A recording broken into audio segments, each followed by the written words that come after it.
Alzheimer's should be a rare disease. We now understand that Alzheimer's is a preventable disease in the first place. You are not stuck with the brain you have. You can make your brain better.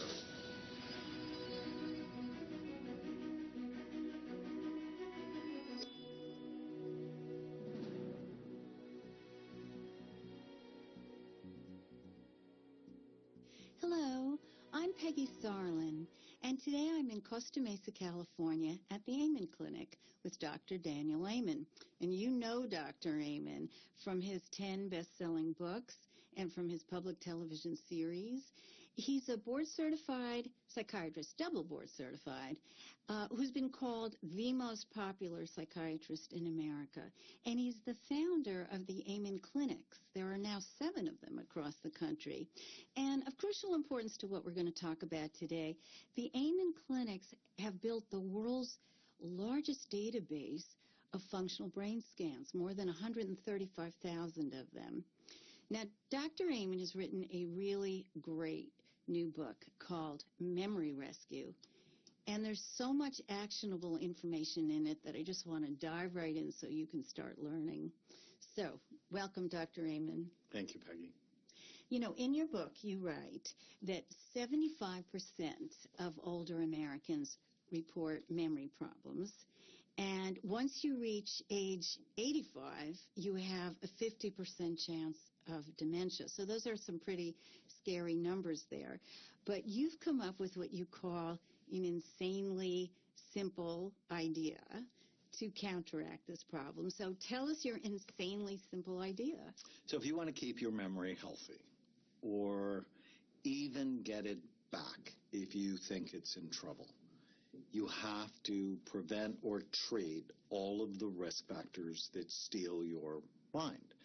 So, I mean, super simple.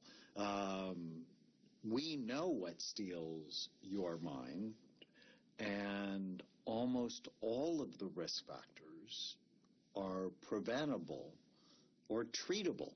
Even the genetic risk factors, we're finding that the things I talk about in Memory Rescue are even more helpful for the people who are most vulnerable. So how exciting is that you are not stuck with the brain you have. I think our big database has taught us that you can make your brain better even if you've been bad to it. And I can prove it. You know, the imaging, we have done thousands of after scans. You know, after we saw troubled brains just last week, a really well-known best-selling author came to see us 2 years ago, and her brain was just a mess, and she was a mess, with problems with memory and focus and irritability and not being able to get work done, and she's 46. And by doing all the things we asked her to do, we did her 2-year follow-up scan, and she is dramatically better, and her brain is dramatically better. And she has Alzheimer's disease in her family. And so her first scan, you're like, oh, you're headed to the dark place. Because we can tell, you can see it decades before you have any symptoms. And the exciting thing is she's not stuck with that brain. She's not stuck with that trajectory. You just have to be serious, and you have to have a plan. You have to have a plan. Your book gives us the plan. But I think we should say right off at the beginning that if you want to save your brain, you're going to have to do this plan. You're actually going to have to do things. There isn't going to be some magic pill. You are going to have to be motivated. And so maybe one of the things to help people get motivated at the start is let's tell them some of the good things that will happen. We know they're going to get their memory back. But you mentioned also she was less irritable. She had better focus. I bet she looked better. I mean, tell us some of the other good things that to motivate us that we're going to do this plan. Well, I mean, you're thinner, you're smarter, you're happier, your energy's better. I love it already. All of those things, you know, that we really want. And again, it's not hard. I've been working with a group at Stanford on how people change their behavior.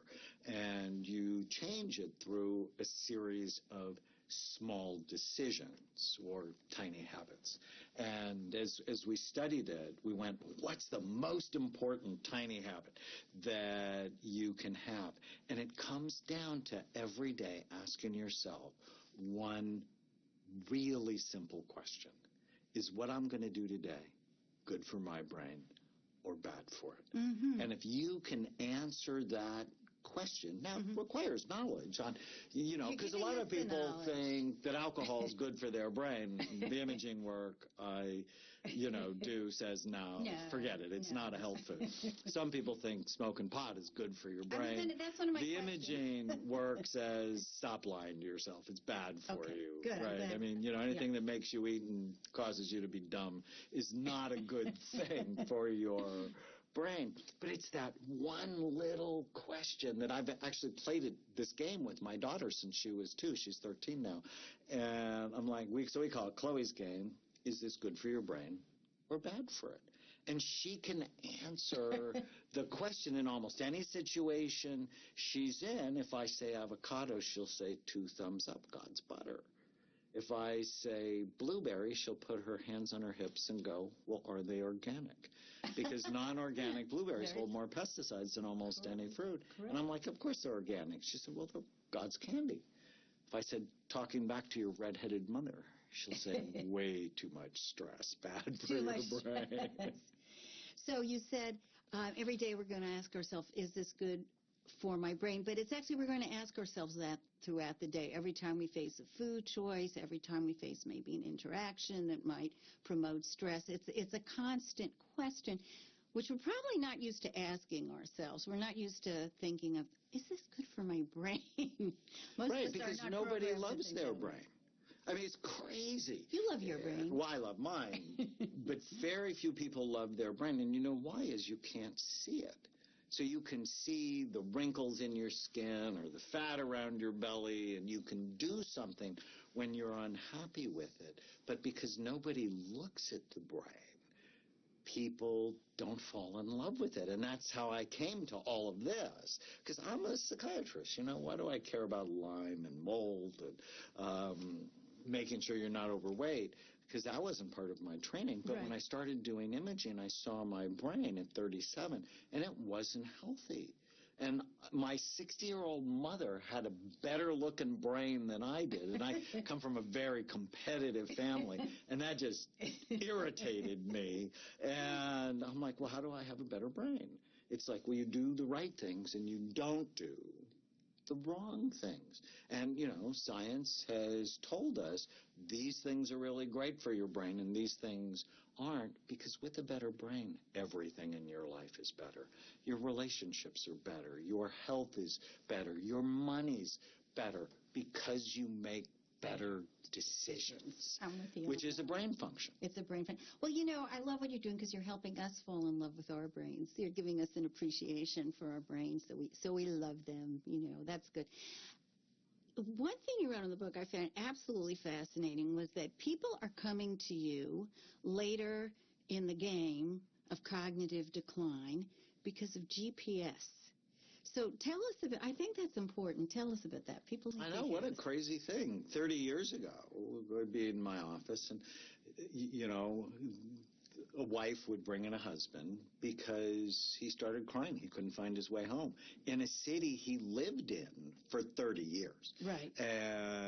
But now, because of our smartphones, you can just type in home and it will find your way home. So people are actually being diagnosed later than ever before because of the assistance of technology.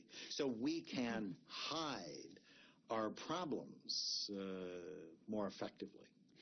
I think that's a crucial point. I don't think most people are aware of it. And obviously we see the benefits of this technology. But the fact that it's, in fact, disguising weaknesses we need to address is not well known. So I did want to start with that point. So you've put together a program, the Bright Minds program, and we should say it's a mnemonic device. Did I pronounce that correctly? Right, which is Greek for a memory aid. It's a memory And aid. it's how we help people remember things. You know, and when you go to medical school, the first year you have to learn 50,000 new words and new terms. And I'm like, It's hard to and say so that. we came up with all sorts of memory devices, mnemonics, and so on. And as I was thinking of the big risk factors that you need to attack to keep your mind healthy or even rescue it if it's in trouble, there's 11 of them. And we created a mnemonic, Bright Minds, to help you remember them. Okay, so let's go through them so people get a sense of the full scope of what this program entails, so they can get a sense of what they're going to do. Before we do that, Okay. can I just talk about seahorses for a little bit? I know where you're going with this. So it's really important to understand a part of the brain called the hippocampus. It's on the inside of your temporal lobes. It's about the size of your thumbs. And the hippocampus is critical for memory, learning, and your mood. And hippocampus is Greek for seahorse. And so in Memory Rescue, I talk a lot about the seahorses in your head. Right. And actually, toward the end of the book, there's a story of Scarlett and Sam, the seahorse twins. And it's really about what grows them and keeps them big, healthy, and strong, and what shrinks them and makes them old, weak, and frail.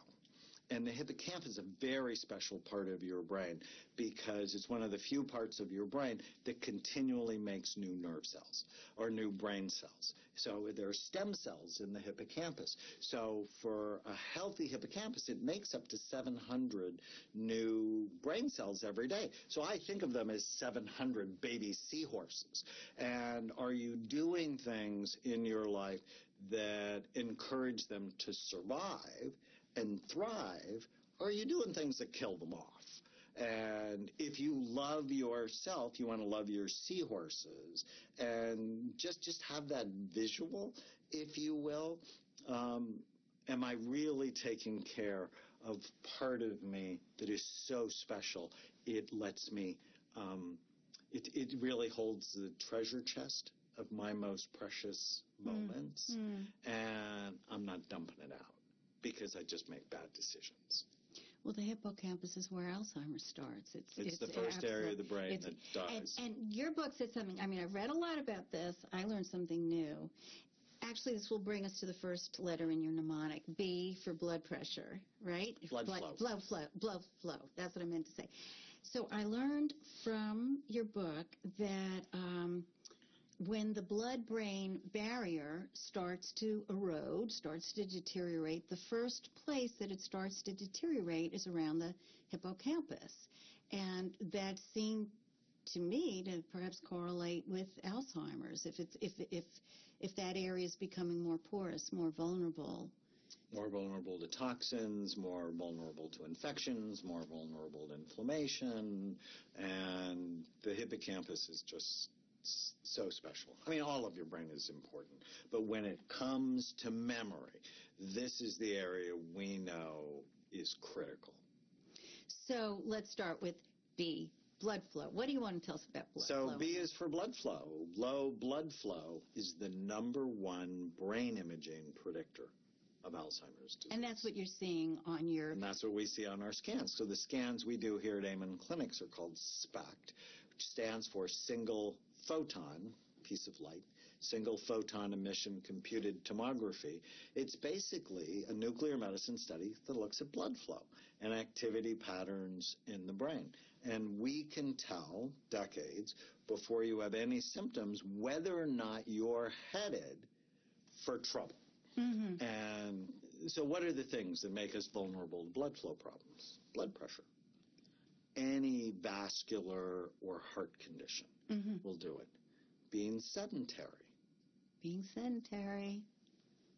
Caffeine constricts blood flow to the brain in a powerful way.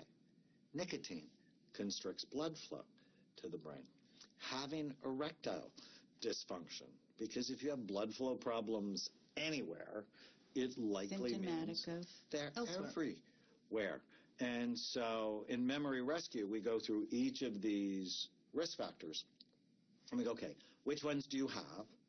And, well, how do you attack it?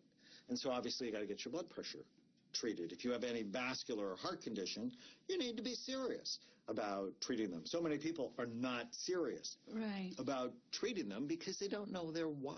They don't know why they want to be healthy. And exercise, probably the most powerful thing you can do to keep Scarlett and Sam, your hippocampi, friendly seahorses, healthy. Right. And it's not just any kind of exercise. So it's coordination exercises because they actually boost your cerebellum in the back bottom part of your brain, which help turn on your frontal lobe, so your judgment and decision making will be better. So I like dance and table tennis, my favorite. I noticed a table in the other room. Burst training, actually better than riding a bike. I missed that one.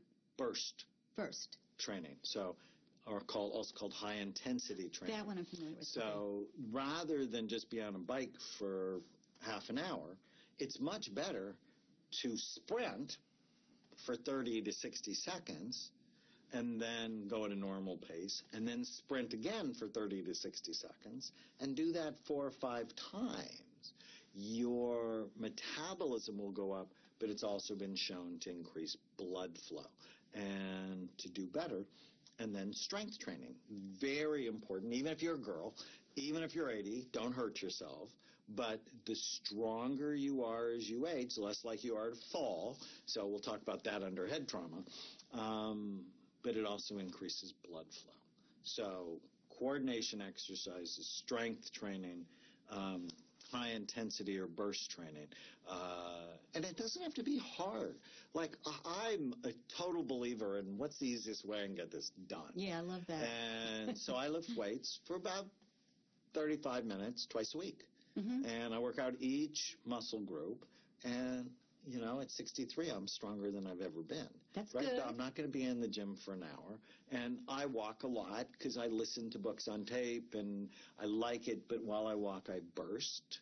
So I'll walk, and then I'll walk as fast as I can, and then I'll go back to normal, and I play table tennis. And I do it because I love it, and I know it's good for me.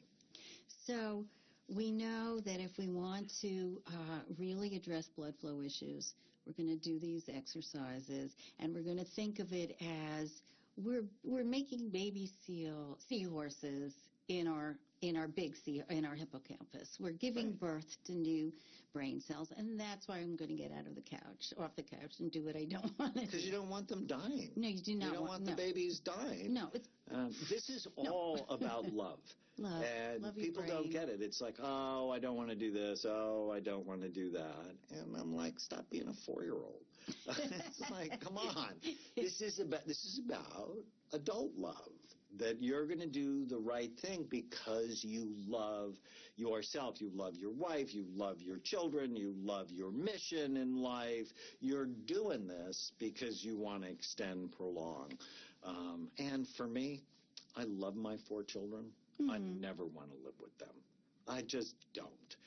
You mean live with them as in they need to take care of you? Absolutely that kind of not. With them. I don't want them. You don't want to be dependent. Telling me what to wear, what to eat, take my driver's license from me. No, they'll pay me back for any sin I have committed. I'm like, not going to happen. I want to be independent.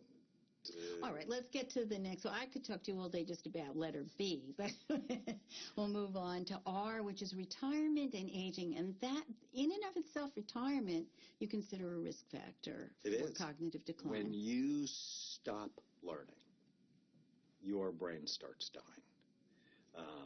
So you need to be engaged. Now, at some point I may retire, but I'm going to retire and do something else. Right. I'm going to do something interesting, something that keeps me passionate and engaged, and I am with what I do, so I can't imagine not doing that. But that's really critical, new learning, and not doing things you already know how to do. So, I know how to write and I know how to teach. So I need to be doing different things that stretch my brain in new and different ways. A couple of other risk factors under retirement and aging, high ferritin levels. So ferritin is iron storage. And as we age, especially for men, they tend to store more and more iron. It's one of the reasons not to eat a lot of red meat, because it has a lot of iron. Okay. If you have low iron levels, like many women do, red meat's awesome. High, bad. Bad. And so the way you decrease it, decrease red meat, decrease red wine. I know people already hate me. Decrease red wine? Yeah, because red Did I wine hear you say increases the absorption of iron in your that? diet. Oh, you just disappointed me. Okay. We'll get to alcohol. The other way, really, to decrease your ferritin levels or your iron storage is donating blood, which is good for you and good for other people. Now, there's one other way around it, but I was at the spice market in Istanbul a couple of years ago, and outside they had leeches for sale. And I looked at my wife. Make that sale here today. I looked at my wife, and I'm like, "Why are the leeches here?" And she's a nurse, and she said it's a health practice that people bleed themselves in order to keep themselves healthy. Well, and I'm like, I'm going to the Red Cross. Yeah. I'm not going to do leeches like Victorian novels when they no. Okay, I believe inflammation. Am I correct? For inflammation, okay, all right. which comes from the Latin word to set a fire. When you have high inflammation in your body, it's like you have a low-level fire destroying your organs. And we measure it with something called C-reactive protein, right. Also your omega-3 index. If you have low levels of omega-3s, rampant in this country, you often have high levels of inflammation. And we did a study of 200 consecutive patients, Damon clinics. 95% of them had low levels of omega-3 fatty acids. Wow. We just published a new study in the Journal of Alzheimer's Disease that showed high omega-3 index in your body, right? Scarlett and Sam were bigger. Low, they were smaller. Mm-hmm. And so you want to make sure you're either eating fish once or twice a week or taking fish oil to keep your omega-3s high. And you want to decrease the omega-6s in your diet, especially the processed corn and soy. Vegetable oils, not a great thing for inflammation. So we know inflammation is horrible for the brain, but it's horrible for every other part of your body, too. So we'll move on to G, genetics. Which is genetics. If you have Alzheimer's or a form of dementia in your family, you have a higher risk. Now, it's not a death sentence. It's a wake-up call. I have heart disease in my family. I have obesity in my family. I don't have heart disease and I don't have obesity. Why? Because I don't engage in the behaviors that are likely to trigger my genetic risk. And so the going theory, and there's lots of controversy, is it beta amyloid, is it tau? These are buildup of proteins that cause short circuits in the brain. It's controversial at this point. We know if you have Alzheimer's disease and we give you a drug that clears out the beta amyloid, it's not going to help you. There's been 2,000 medication trials. It's like, get over it. And it's like the Alzheimer's research community has a learning disability. It's like, come on, get over it. Here's a new way to get out the plaque. No, it doesn't work. So you either need to get rid of it a lot earlier before the damage occurs, and there are ways to do that. Vitamin D and curcumin have been found to decrease the plaques thought to be responsible for Alzheimer's disease. Blueberries, sage. But you need to be putting these habits into your life when you're young, not when you're old. But the G, the whole point of G is don't think of it as a death sentence. Think of it as a wake-up call and be serious. Green tea is another thing that decreases the beta amyloid plaques. So age is so important. It's head trauma. And it's funny, many of the really well-known Alzheimer's researchers, they don't talk about it. And it's clearly a risk factor. I did the big NFL study at a time when the NFL was lying they were having a problem. And so we've scanned and treated 200 players. And the level of damage was just awful. And the level of dementia was awful.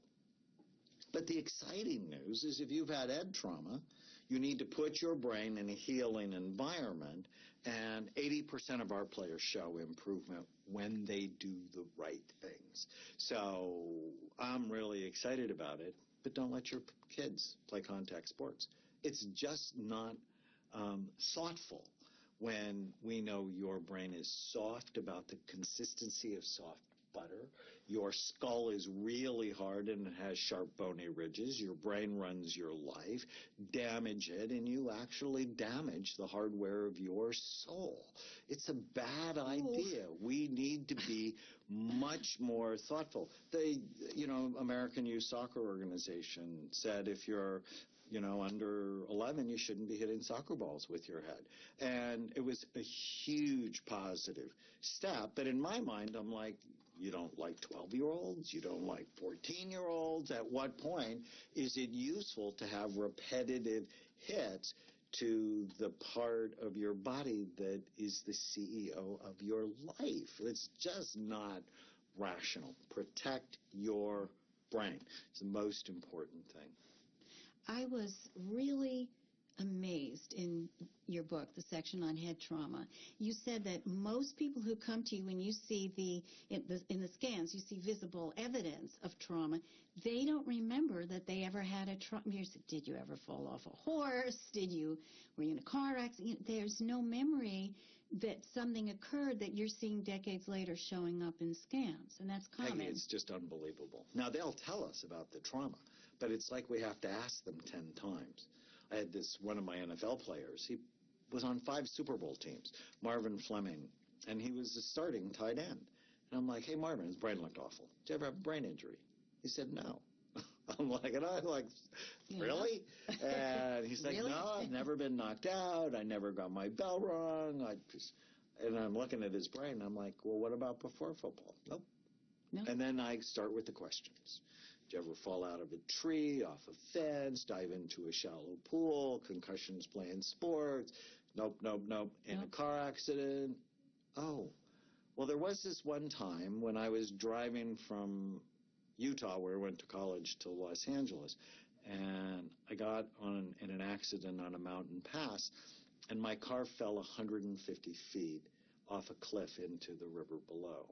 Oh, but I didn't remember to tell you that. That just happened. I didn't think that might affect my brain. It's like nuts. And I've had other people go through windshields of a car, fall out of moving vehicles, fall out of a second-story window. You hear it all over here. You hear it all. Mild traumatic brain. There's nothing mild about that. Traumatic brain injury ruins people's lives, and people don't know about it. It's a major cause of depression, suicide, homelessness, and addiction. Study from Toronto, 58% of the homeless men in Toronto, 42% of the homeless women had a significant brain injury before they were homeless. Think it counts? I think it counts. In that section I found so interesting, you noted that the pituitary gland is located in the skull, right? And so that frequently an injury may affect that, which then affects hormonal balance. Did I get that correctly? You did, and it's new information. Most people don't know that was information. New to me. And so in my NFL group, we had to test all their hormones. And, here are these big, strapping guys who have testosterone below normal. And they have no sex drive, and, they're sad, and their memory's no good, and a little testosterone can just be so helpful. And that lack of testosterone may have been set off by a head. Often set up by head trauma. That's so important.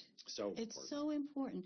So I think the two things, just to linger on this section for a minute, because you're such an expert, because you see the brain scans of the football players, so you know this in such a deep way. So the two things I think maybe we should think about are, you may very well have had some kind of head injury in the past that's affecting your behavior in negative ways, and you haven't considered that as a possible source of your problem. And the second one is, Dr. Amen says you can do something about it. that you can make your brain look prettier in the pictures and feel better if you follow this program. Right? Did I say that right? 80% of our players showed improvement. And as little as 2 months. You just need to put your brain in a healing environment. Okay. So that was H. T, toxins. T is for toxins, one of the sleeper causes of dementia. And when I first started looking at scans, alcohol, it's just so clear alcohol is not a health food. It just gives your brain, a lot of people think it is. The general population, I think, thinks they should have their 2 glasses of red wine a day, that it's good for them. And according to a study from Johns Hopkins, people who drink every day have smaller brains. And when it comes to your brain, size matters. You don't want size matters. It's the only organ in your body where actually size really does matter. And then I looked at marijuana brains, and it's legal in 26 states, legal in 10 states for dementia. And so I published a study in December in the Journal of Alzheimer's Disease on just about 1,000 pot smokers. Virtually every area of their brain was lower, especially the hippocampus. So the area that dies first in Alzheimer's disease was lower in our pot smokers. And, from being a psychiatrist for 35 years, the most common complaint among pot smokers is their memory's no good. And so, and then other drugs like cocaine and methamphetamines. So that was easy and clear. They're toxic to brain function. You can just see that on the scans. But then I started seeing toxic scans in people who said they didn't do drugs and they didn't drink. Right. And then I went, something else. Mold exposure, carbon monoxide exposure. So think of firefighters who get exposed to carbon monoxide and cyanide. Yeah. Almost all the firefighters I see have toxic-looking brains. Same for pilots. When the government, in its wisdom, took lead out of gasoline, they left it in small aircraft fuel. And I'm like, why'd you do that? But you often see the toxicity. And did you know, I hate this, 60% of the lipstick sold in the United States still has lead in it. I call it the kiss of death. Ooh, some of us so you wear have to be lipstick every very day careful about who you kiss and what you put on your lips, because you wear it all day long. It's not a good thing. And then I was completely horrified. There's a great app, and there are a couple of them that do this, but the one I like is called Think Dirty. And you can scan all of your products, like shampoo and body wash and cosmetics and deodorant and hair gel and so on. And it'll tell you on a scale of 1 to 10 how quickly it's going to kill you. So how toxic it is. You talk pretty straight to us, literally, I threw out half my bathroom. I was like, oh my goodness. So it says things like phthalates and parabens and PEGs and fragrance. Get rid of it, because they're all known endocrine disruptors. And so you wonder why little girls are having their menstrual periods earlier and earlier, and why so many men have low testosterone levels. Yes, it could be the head trauma. It could also be the endocrine disruptors they're not even giving one thought to putting on their bodies. And so you always want to support the 4 organs of detoxification. I mean, the big principle with toxins is limit your exposure. Okay. Right. I mean, buy organics. You don't have pesticides, and that should be obvious. Read the labels and don't buy things, because whatever goes on your body goes in your body. So your skin is the largest surface area, and it brings things in. So whatever you put on it goes in it. So support your kidneys, drink more water. Support your gut, eat more fiber. Support your skin, sweat, either with exercise or taking saunas. A new study from Finland showed people who took the most saunas had the lowest risk of dementia. And your liver. And I like a supplement called N-acetylcysteine. Oh. It helps with detoxification. And then eat brassicas, which is a new term for me. I go to a restaurant here in Newport Beach where I live, and there's something called brassicas. I'm like, what are those? They're detoxifying vegetables. Brassicas? It's kale, Brussels sprouts, broccoli, cabbage, cauliflower. Oh. And, and a little olive oil with salt. They taste awesome. And it's good for me, and it tastes great, right? And that's the secret to memory rescue with food. It's got to be good for you, but you have to make it taste great. Yeah, because if it tastes great, you'll eat it. Otherwise, it will remain a good idea that you See, I grew up Catholic, like no kidding Catholic. My mom was serious. I was an altar boy till I was 19. And I'm done with long suffering. I'm like not doing the suffering part. Enjoy. I want to love it, but I only will eat things that love me back. Mm-hmm. I don't love food that doesn't love me. See, I've been in bad relationships in the past. I'm not doing that anymore. I'm not going to love someone who doesn't love me back. I've been there. Okay. It's not fun. It's painful. It's stressful. I'm damn sure not going to be in love with Rocky Road ice cream because it doesn't love me back. So I'll find sweet treats. Here at Amen Clinics, we actually make a bar called Brain and Love and another one called Brain on Joy, which are sugar-free, dairy-free, gluten-free chocolate sweetened with stevia and erythritol. And the Brain on Joy is the coconut one, and they taste awesome. And it's a metaphor, right? I love things that serve my health, not that steal my health. Well, what you're saying harkens back to what you started with, is that you have to love your brain. You have to love your brain. You have to decide, I'm going to fall in love with my brain if you're not already in love. One thing that helped me fall in love with my brain was I think your statistic that the brain fires 18 trillion times a second. Did I get that right? You did. I mean, that's pretty stunning. It has a storage capacity of 6 million years of the Wall Street Journal. If you take care of it. If you take care of it. If you love your brain. If you love it. Okay, so now we finished Bright and our mnemonic device, and now we're up to M, which I believe is mental health. Mental health issues. Rampant among people with memory problems and dementia. So we know depression doubles the risk in women, quadruples the risk in men. Also PTSD, bipolar disorder, schizophrenia, chronic stress, grief, all significantly increase the risk of memory problems. A new study on ADHD increasing the risk of a type of dementia called Lewy body dementia. Mm-hmm.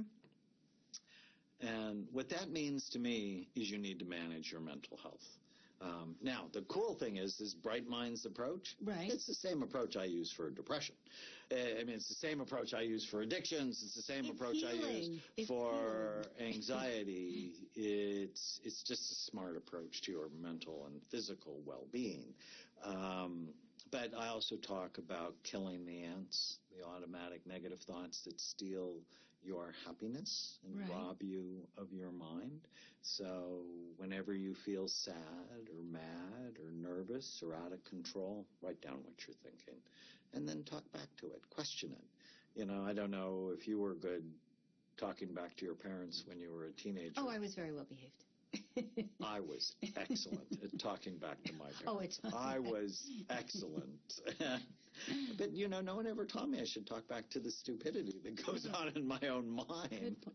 It's like you don't have to believe every stupid thought you have. And just some really simple things. Whenever you argue with reality, I learned this from my friend Byron Katie, whenever you argue with reality, welcome to hell. So it's learning to be present in the moment, accept what is, of course, do the things you can to change it, but mindset is just so important. And then having a regular stress management practice. I like hypnosis and self-hypnosis. I practiced it for many years. A lot of people like meditation. There's one I love called loving kindness meditation. I like that. Can you tell us a little bit about that? So it's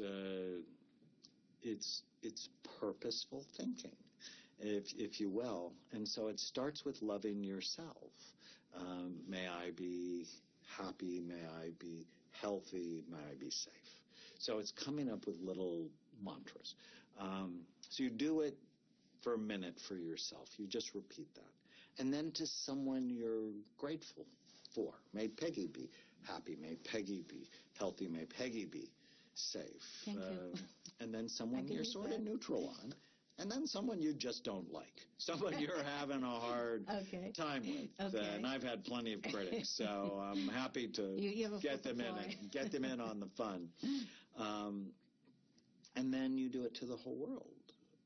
And it is such positive, directed emotion, intention, that it's been found to decrease the stress found in soldiers who had PTSD. It's been found to decrease headaches. It's been found to decrease cortisol. So, I mean, simple. 5 minutes a day. It's simple. It's not a medication. 20 minutes a day. There's no meds involved with it. And people go, well, if I have depression, does that mean medication? And it's like head-to-head against medication. Saffron has been found to be equally effective. I'm a huge fan of saffron for so many reasons. Good. Exercise has been found to be equally effective if you can get them to do it. Omega-3 fatty acids, equally effective in killing the ants, learning how not to believe every stupid thought you have, every automatic negative thought that you've had. So a thinking adjustment. And so before we do meds, why don't we do saffron and exercise, omega-3 fatty acids, and let me teach you how to kill the ants. Because you're such an expert on what brains look like, just to stay with mental health for a minute, can you look at a brain and say, this is PTSD, this is borderline, this is schizophrenia, this is depression? I mean, do the scans look different? They do, but it's important to know that depression's not one thing. I wrote a book about that. Right. It's 7 different things in the brain. So I can say this is a brain that's prone to depression, that's likely to respond to this treatment. I published a big study on 21,000 people showing we could distinguish traumatic brain injury from PTSD, emotional trauma, from physical trauma with high levels of accuracy.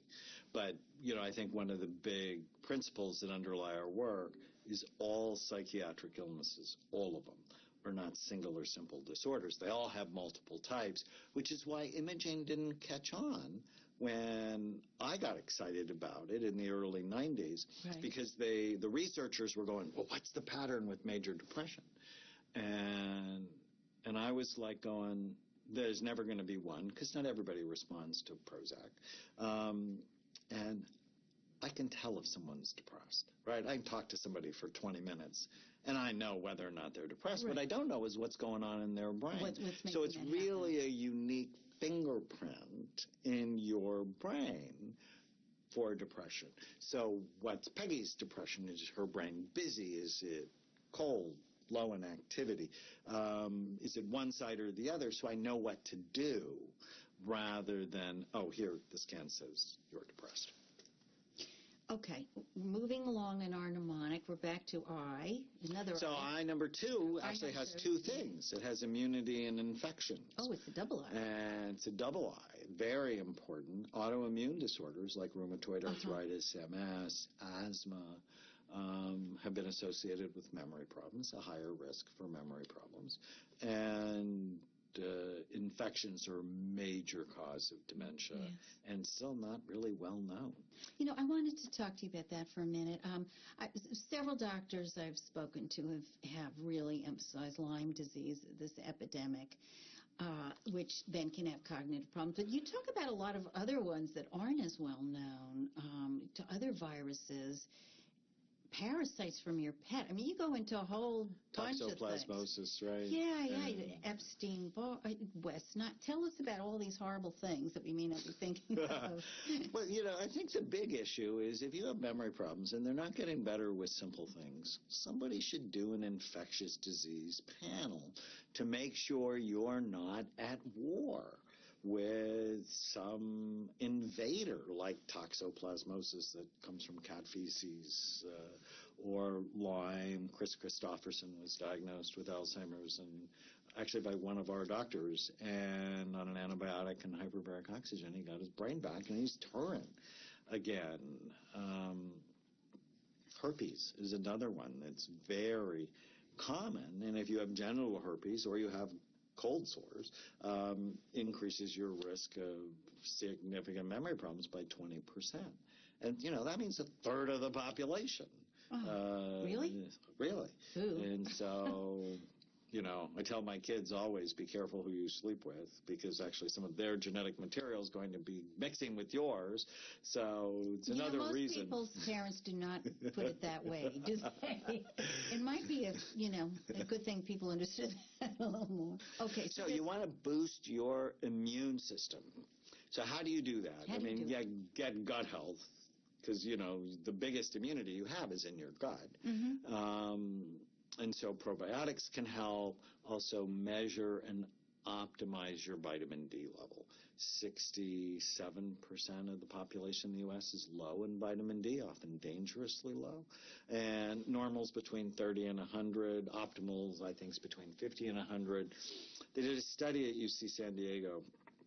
They looked at people who are above 40 and people who are below 20. The people who were below 20 had 2.2 times the risk of cancer.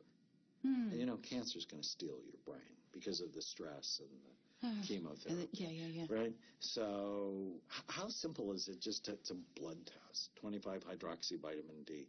Measure your level and get it high. And if you live in New York, where, the sun's not out for a long time,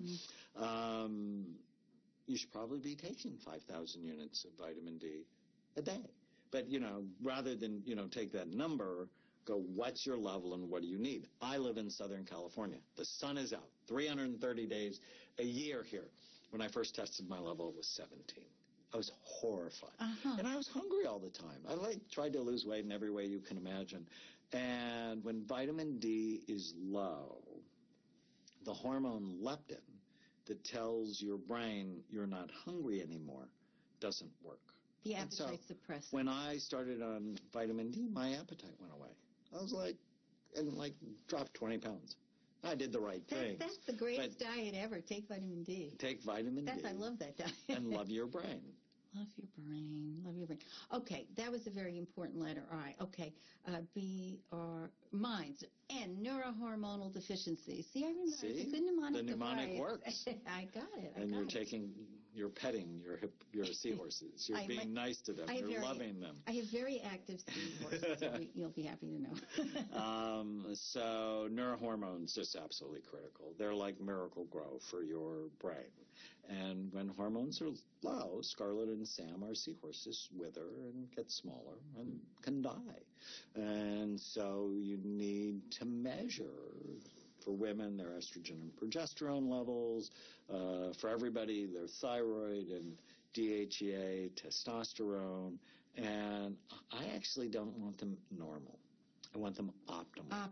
Which usually means around 70 to 100% of up to high normal. So I don't like above normal, especially for testosterone, because if you go above normal, you'll get to be a super guy, which means you'll have a crazy sex drive and have no empathy, which is the prescription for divorce. Oh, so we certainly don't want that. So you don't want that. No, we don't want that. At the same time, you want it high enough that you have energy and motivation. And the good drive. Your mood is good and your libido is healthy. And I think you mentioned that you have found that low thyroid is so often correlated with depression. There's such a... Depression and dementia. And what we see, really low blood flow on the scans. My daughter had a great second-grade teacher, loved her. And she came to me one day. She said, I'm in a master's program and I cannot think. Can you help me? And first thing I did was, besides scanners, I ordered a battery of tests. And her thyroid, she had Hashimoto's thyroiditis. And she'd seen her primary care doctor. And the only thing he ordered was a TSH rather than the whole panel. So I ordered thyroid antibodies. And her body was attacking her thyroid gland. And getting that treated, she went on and got her master's, and she felt so much happier.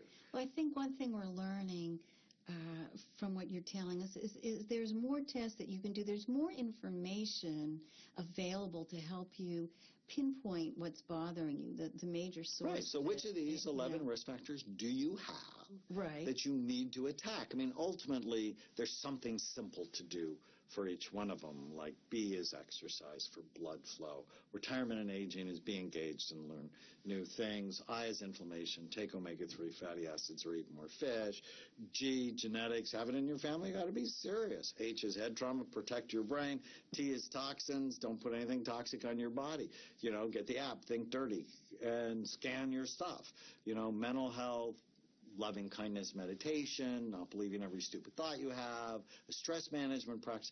All of these things are good for all of us, no matter what our age. And D is diabetes, which is a combination of diabetes and obesity. I published 2 studies that showed as your weight goes up, the actual physical size and function of your brain goes down.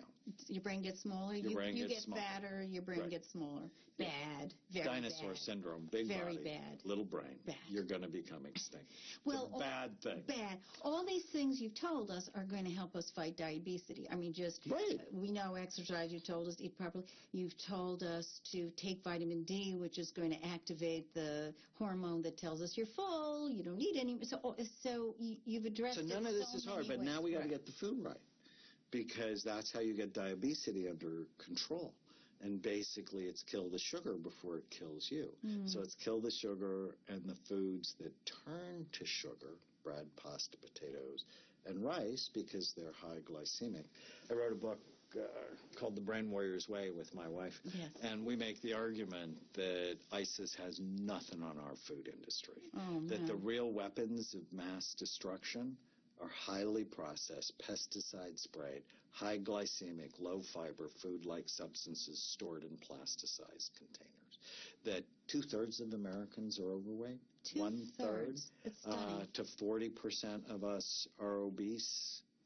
It's the biggest brain drain in the history of the United States. And we're doing it to ourselves. It's just nuts. We need to do better. I think of calories like money. You overspend, you're going to get bankrupt. And so I actually like going to places where they have calories on the menu. Because if I don't know what's in it, I'm not eating it.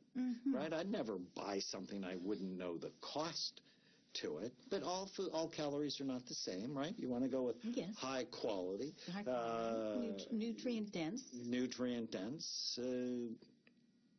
But, you know, we have to stop lying to ourselves. Our obesity epidemic, we're not going to be able to pay for, because the side effects with diabetes and cancer, heart disease, and dementia. Which is so costly. Are just not okay. So costly. So that's back to Chloe's game. Whatever I'm going to eat today, is it good for my brain or bad for it? S is for sleep, and sleep.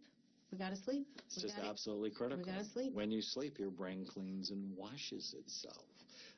So if you don't get 7 hours at night, the cleanup crew doesn't have enough time to clean up the mess that you made during the day. That's right. And less than 7 hours is associated with low blood flow to your brain. So I like that you said that, because that takes us back to the beginning, the low blood flow. And if you have low blood flow to your frontal lobes, that means more bad decisions. More bad decisions, more stress, more everything. Everything connects with everything else. The program is really coherent. It's really 360 Right, and degrees. sleep apnea triples your risk of Alzheimer's disease, because it's an oxygen dead state, and your brain is the most oxygen hungry organ in your body. And so in order to have a bright mind, you have to attack all the risk factors. You need. I want to, we've been to the program, I just want to give people just a little information. You've got some extra tricks up your sleeve that most people don't know about that you mentioned, like hyperbaric oxygen treatment, and another one I think was transcranial stimulation or something. You have some good tricks, and most people don't know about them. Their doctors may not know about them. So I'm a huge fan of hyperbaric oxygen, going in a chamber, getting more oxygen under pressure. I've seen it boost blood flow to the brain. I published a study on soldiers showing remarkable increased blood flow, no side effects, simple to do. Even the home chambers that don't have as much pressure have been found to be helpful. Transcranial magnetic stimulation, it's classically thought of as a treatment for depression, but there's also been studies on memory and dementia showing it can be helpful. Also neurofeedback, another treatment, shown to be helpful, as is super simple audiovisual stimulation, glasses and headphones that give you lights and sounds at certain frequencies to help optimize brain function. I think a lot of people aren't aware that there are these extra tools, and it's important that they know. You know, you shouldn't give up. You shouldn't give up. There might be lots of things to do. There might be. So know what your risk factors are, attack those first, and then try to put the simple things from all of the risk factors in place. So one last question, because we've gone through the program, and it's great that we got through it all. I just want you to speculate. What do you think our brains are going to be like in 10 years or so as we age? Because you point out that all these devices that we have are actually changing our attention span. You said that humans now have an 8-second attention span and goldfish have a 9-second, so we're underperforming from goldfish. So right. They don't have smartphones.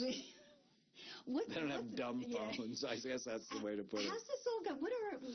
How are we going to age with this kind of stimulation? Well, it's not going to go away, so we have to make peace with it, and we need to make sure we take breaks from it. But, I mean, the study was from Microsoft online. The human attention span is 8 seconds. 8 seconds. In 2000, it was 12 seconds. So we've lost a third of our attention span in a very short period of time. So hopefully with the scientists you're talking to, people like me, will educate people to take better care of their brains. I love that. And that's the whole, give us the parting message. I think you just did, but. Well, I mean, you know, the message of my life is you're not stuck with the brain you have. You can make it better, even if you've been bad to it. You just have to put it in a healing environment. Thank you so much, Dr. Amen. I so appreciate it. And thank you so much for watching. I hope you learned a lot from Dr. Amen. And I hope you read his book, Memory Rescue, because it really has so much great information that you heard today and much, much more. So here's to loving your brain. Hello, this is Peggy Sarlin, back at our Regain Your Brain main office. Here to give you a heads up on tomorrow's episode.